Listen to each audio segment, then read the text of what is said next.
Welcome to Leading Groups online session. As Isaacers, this is some of the things that we are. Um, Hello there. Welcome to Leading Groups online session. This is something that we are experiencing it a lot in the organization. I hope this is gonna be helpful for you. Just to set the expectations, when you are leading the groups online, it doesn't mean that you are not gonna be implementing the team standards. It needs to be tracked, building, performing, and closing part. Every single thing that needs to be done physically in a team needs to be done for the teams that you are leading virtually. I'm just gonna give you a little bit content of what are the challenges that you can face throughout this journey, and some tips and tricks on what to do.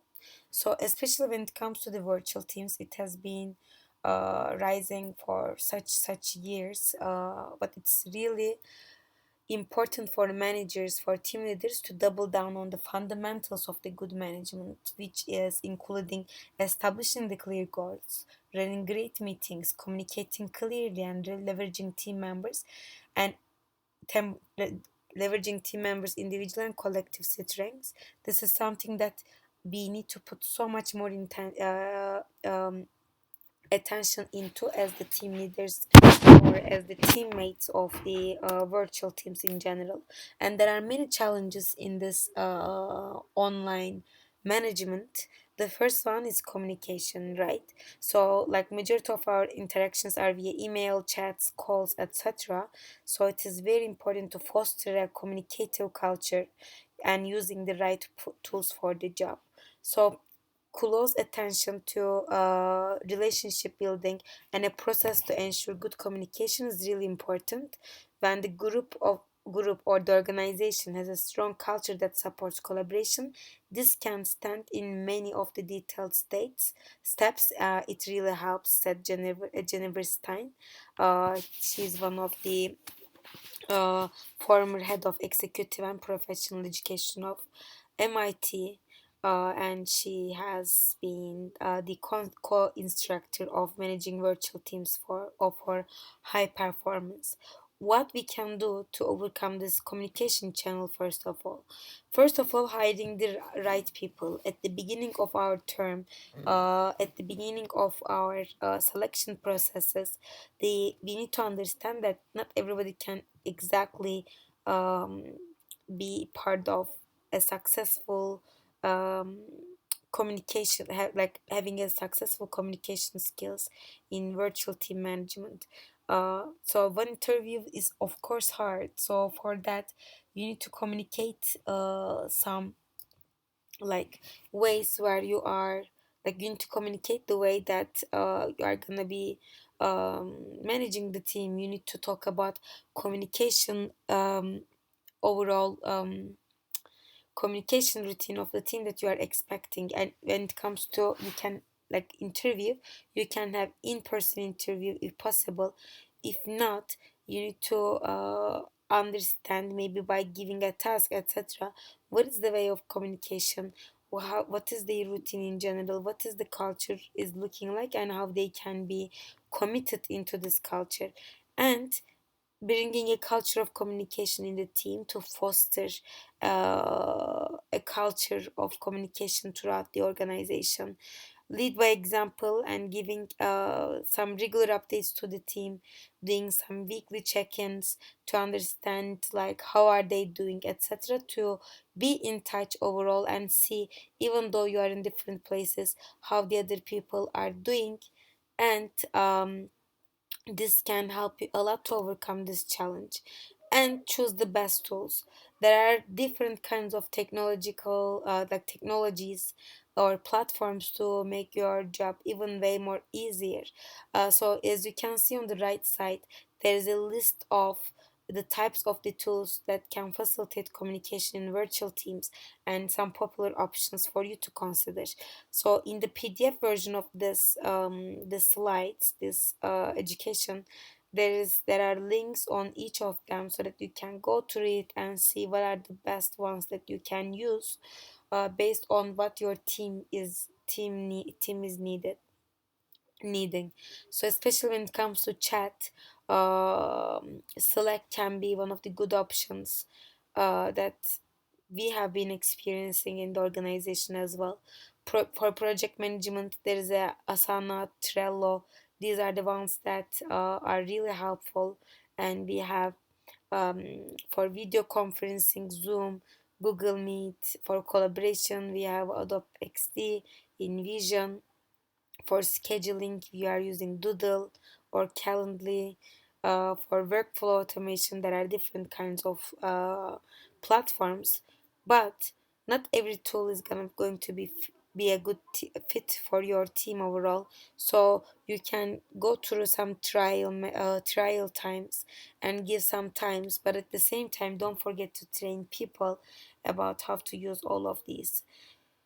The challenge number two after communication is trust, because trust is key in a relationship, right?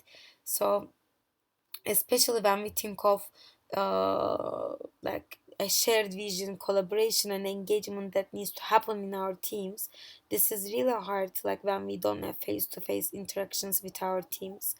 So for that, we need to really put some effort into that to overcome this challenge. How you can do this? First of all, establishing a shared mission statement in a few sentences. Document why your team is doing what you are doing overall. Ideally, this should speak to the greater good of humanity, or greater good of for your entity, for your function overall, but obviously related to your industry somehow, which is uh, literally your your department, your field, your portfolio.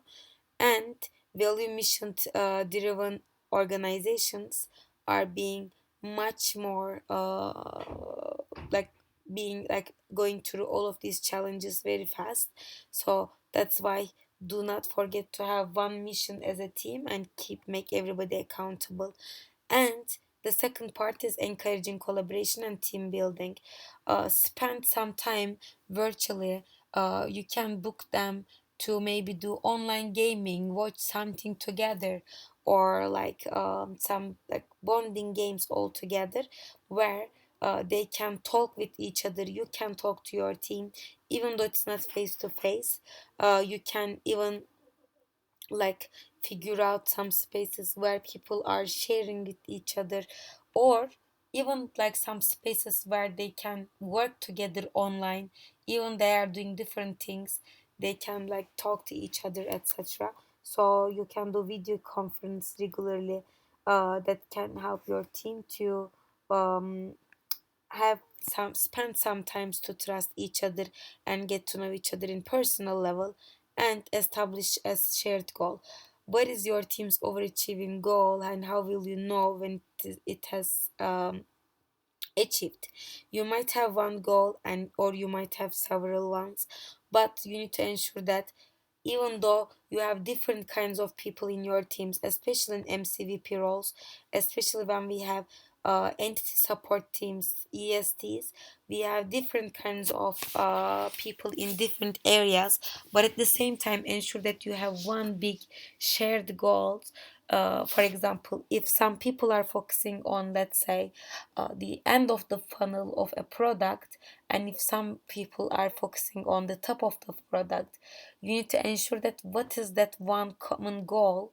It can be, for example, being in top ranking in global ranking, or in regional ranking in your area, or growth to like 100% growth in specific metrics where everybody can put their efforts, etc., so that you can also build one big team environment and put trust in their team. Challenge number three is productivity. It can be a way like for people to not to use their time wisely, or they can burn out when they are working outside, like in online. So this is something that we need to put some effort, right? So for that, what are solid solutions that can be? First of all, we need to ensure accountability, but for that we need to set clear expectations for each role and have regular check-ins. And then you need to understand that, like, have you need to have general idea of how long tasks take and how much each person is accomplishing week by week, if not day by day. And then you should use the tool definitely to go through um, their jobs and how you can track them overall.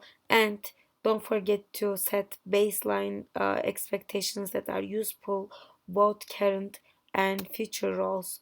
The second solution that can be is forming supportive structures, which is putting some like one-to-ones with each team member, or like a place where you are um, feeding your team so it can help you to become much more productive. Pay attention to your best performance while you are also building some capacity and putting some effort into the rest, so that you can ensure that everybody is on the same level and everybody is extremely good at what they do and getting results and good performance. And the last part is developing processes, how you can foster productivity, how you can foster transparency and collaboration. You can build some check-in days, you can ensure that there is accountability, or and also uh, different kinds of spaces where people can report in their like monthly reviews, quarter reviews, etc.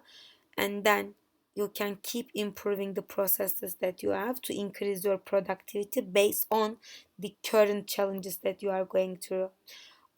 Again, being back to the team standards, do not forget to implement them. This is something extremely different but also very related to what you need to do. Don't forget to take this quiz, and I hope it was helpful. Thank you so much for being here. Bye.